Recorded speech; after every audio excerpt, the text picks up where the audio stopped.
Hello everyone. I hope this message finds you fit and fine. My name is Shashank Tyagi and I welcome you all to StudyIQ. This video is an introduction to International Relations series. We are starting this series keeping in mind the challenges of some students with understanding the root causes of current developments in international relations. And so that you can structure quality content so that you can score well in exam. For that, we need to understand the nature of international relations. It is a dynamic subject. That is why no book can be considered as standard or comprehensive. Because every other month, we saw new developments, new phrases coming in, new templates, right? Then how to actually structure our content in minimum time possible. For that, you need to keep a check on kind of questions which are asked from this particular domain. Type of questions, right? So this will tell you the nature of this subject. And type of questions have changed if you compare with say 6-7 years. They're not just asking you understanding or you can say some knowledge about particular treaty. Questions are more on analytical side. Are you thinking on these lines or not, right? So you need to understand the kind of content you need. You don't need the traditional content of, if you have to read about India-China relations and you're cramming the historical links of India and China. Within bilateral relations, you are reading about the different treaties, cramming different treaties which have happened from the start to till now. Do you think this is the kind of content which exams are demanding now? No. When you understand the kind of content, keeping in mind the kind of questions, then you can devise your approach. And I'm going to help you through this whole process. We need to devise a strategy. What sources you can refer? If you have some standard books, as I told you, no international relations book can be considered as wholesome. There are many good books. They are going to give you some, base understanding, give you some phrases, some language which you can use in your answer. Definitely, they are going to help you. But you cannot depend solely on a particular book when it comes to international relations, right? So you need to know some sources, right? For example, Indian Express, international relations issue, many good articles are actually, they keep on coming. Is it that you need to cram or you need to, you can say, squeeze out every other article? The point is, you need to extract content, put it in A4 size paper, which you are compiling for a particular subtopic. For example, bilateral relations in your syllabus, India-China. So India-China, you have your notes, right? Apart from this, there are some new developments. Say salami slicing technique is in news, right? So in a particular editorial, say around 600 words are used, and out of this around 400 words are around this salami slicing technique. You need not to copy paste everything in your A4 size sheet. What you need to do, that okay, I have the base understanding in my notes. Right? Purpose of this series is to give you base understanding as well, okay? Because this series is not going to be about informing you about current development. This series is going to be to develop the roots, to get you to make you acquainted with why things work in this particular manner. What kind of priority we can give to Latin America in current scenario. On what points we converge with Africa, right? And it is not just some facts. It is about knowing, right? Now, apart from this, the point is, put an A4 size sheet and just, just put, okay, salami slicing technique. What is salami slicing technique? In what context this has been used? That's it. So you have to compile your content in a compressed manner. Because ultimately, you have to score. Understanding is done. But apart from understanding, you have to score, and for score you need to be concise so that it can be revised timely, right? So you can use The Hindu, Indian Express, MEA website, Ministry of External Affairs website publishes some gold kind of articles available, at your click. You can refer that. Apart from this, we have ICWA website. So I'm not saying that you have to read everything. The purpose of this series is to ease your burden. I'm going to do that for you. But the point is, I'm telling you what are going to be the sources apart from standard books. How much time you need to give for international relations? I would advise that one day in your week, say at a particular weekend, so you can actually categorize, say, 1 hour or 1.5 hours just to consolidate your understanding or the points which you have gained in the whole week. For example, you have new development coming in, say after 2 days. So just grab that content, right? If you are having some difficulty in understanding, or then you can reach out to the StudyIQ team. I'm there. The whole team is there. So one day I'm saying that you should keep for revising.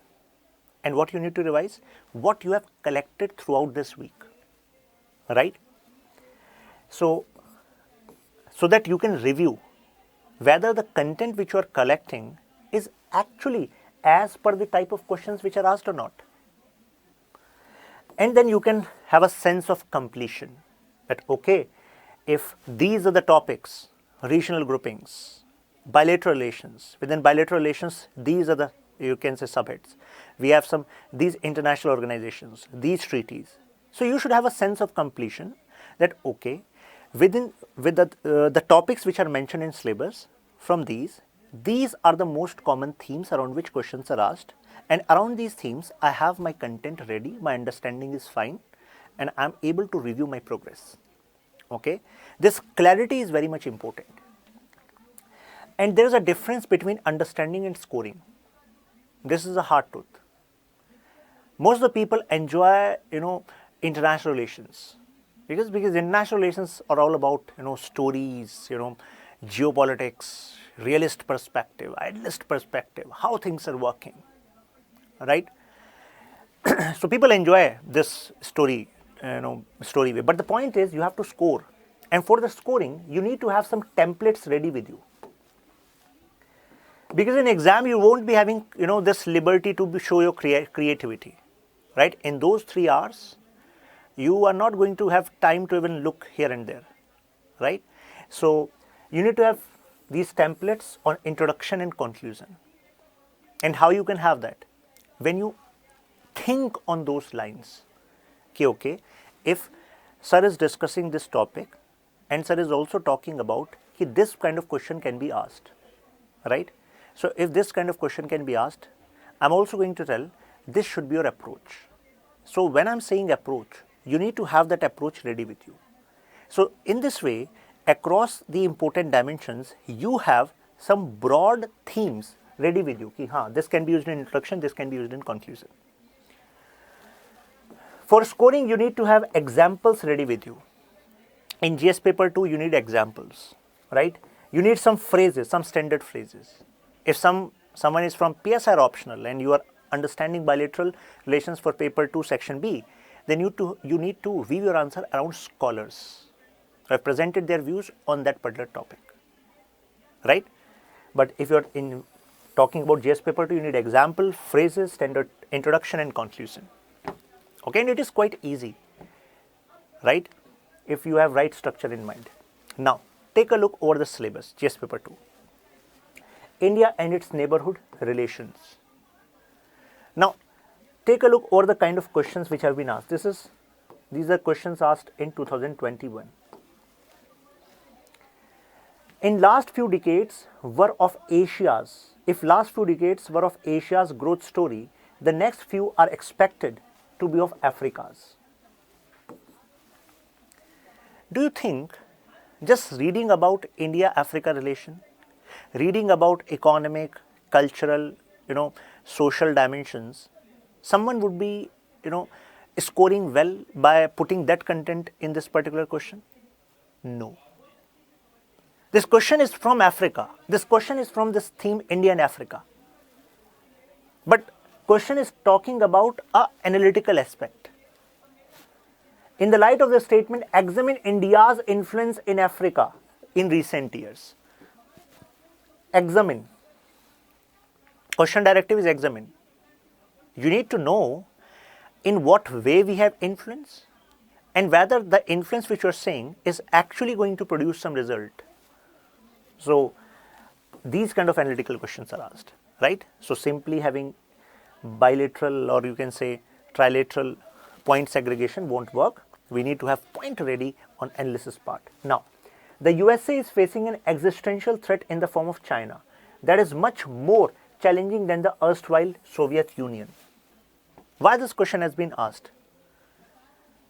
The purpose of asking this question is that whether you are aware of the developments which you have seen in international relations, that China is in the center of, you can say, USA's foreign policy posture, be it G7, Quad, AUKUS, everywhere. One stand is consistent in the, in the words of US President Joe Biden and earlier Mr. Trump also, that we need to have some policy to contain the expansion of China. In 2001, one scholar, Mr. Mersheimer, exactly, gave this prediction that USSR and at that point of time Russia is not the real threat of America. Real threat of USA is going to be China. Because China is not there to just gain some economic strength. China is there to become hegemony. China is a revisionist power. China is going to expand for sure, and not just economically. China is going to expand territorially also. And look what is happening in South China Sea. Look what is happening in East China Sea. Look what is happening in Ladakh. So when we have understanding and certain viewpoints on these issues, that China consider itself as a middle kingdom, it means some cultural aspects of China can be referred to understand China's foreign policy and how it can be a counter to US hegemony. What factors are there which make US as an hegemony, and how those factors are directly under threat with the rise of China? For answering this question, first you should know what are the factors behind this hegemony. Then you can actually present some beautiful arguments. And my friends, this is not going to be, just cramming some notes. You're not going to do well by that particular process. You need to be well aware of the recent developments, reading articles, extracting content. And to simplify this process for you, that is why we are bringing up this series. Critically examine the aims and objectives of SCO. This is a direct question. Because directly in your syllabus it is mentioned now. Global groupings, agreements involving India or affecting India's interests. This is a grouping. Shanghai Cooperation Organization was very much in news. Because after this Afghanistan debacle, there was a threat of terrorism expanding through this Taliban areas to other areas as well. The word PAC matrix was very much in news. So at that point of time, it was said that SCO has a wing dedicated for counter-terrorism efforts. So can we think of using that particular wing in stabilizing this South Asia? The challenges which we are going to see in South Asia due to debacle in Afghanistan and Pakistan being a hub of many terrorist organizations. So you have to think on those lines. Things are quite easy.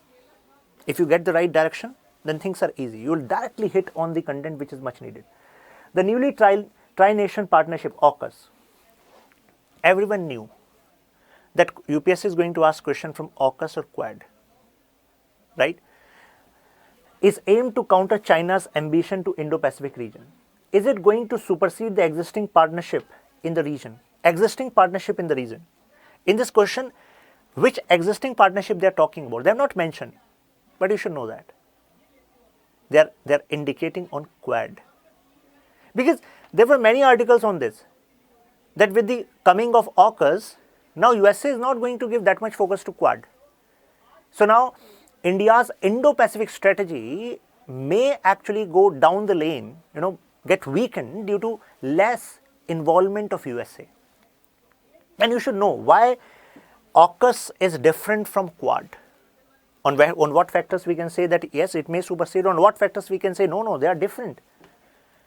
They will not supersede. AUKUS will not supersede. Discuss the strength and impact of AUKUS in the present scenario.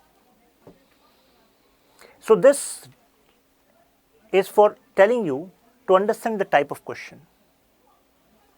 Now decide the content. It means newspaper articles along with the base understanding, which can be done through notes, some standard books, and through this videos. Right? You can take a look. Bilateral, regional, global groupings, effect of policies and politics of developed and developing countries. Effect of policies and politics. A direct question. If the happenings in South China Sea, UPSC has means for 2 years, direct question was asked from South China Sea. The reason, because it was very much in news. Spratly Paracel Island was very much in news. Then you have important international institutions, agencies, fora. When questions were leveled against legitimacy of WTO, legitimacy of WHO, it means this particular news should hit you like this. Oh, this particular news is connected to this topic is in my syllabus, GS paper 2. So in international relations, 2021, these questions were asked. In 2020, these questions were asked. 2019, these questions were asked. These PDF will be available in the Telegram group, no need to worry. But the point is approach, right? Not just understanding won't work, right? If we talk about the weightage, so it can vary from 60 to 80. In 2018, it was 80. It has been 60, 65, 70. Out of 250 marks, the weightage of GS paper 2. You can consider the importance of IR, right? In prelims, questions are going to be asked on international institutions, treaties, structures which were in news, indexes which were in news, right? So this is going to be our focus. So you can connect on following handles, Telegram group for the PDF. For any doubt, you can ask on Twitter or you can ask on Instagram. I'm there for you. The whole StudyIQ team is there for you. So see you in the next videos then. Till then, keep learning, keep growing. Shashank Tyagi signing off.